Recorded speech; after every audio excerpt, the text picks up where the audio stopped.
నమస్కారం మిత్రులారా. ఈరోజు మనం చింతల వెంకటరమణ స్వామి ఆలయాన్ని దర్శిద్దాం.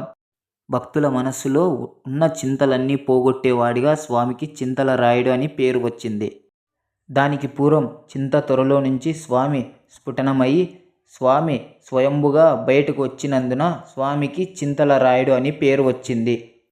స్వామి పక్కనే అమ్మవారికి ఆనందవల్లి అని పేరు వచ్చింది.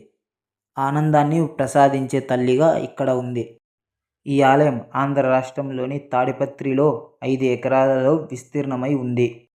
ఈ ఆలయం 1510 నుంచి 1525 మధ్య కాలంలో విజయనగర సామ్రాజ్య అధిపతులైన పెమ్మసాని పాలకుడైనటువంటి తిమ్మనాయుడుచే నిర్మించబడింది.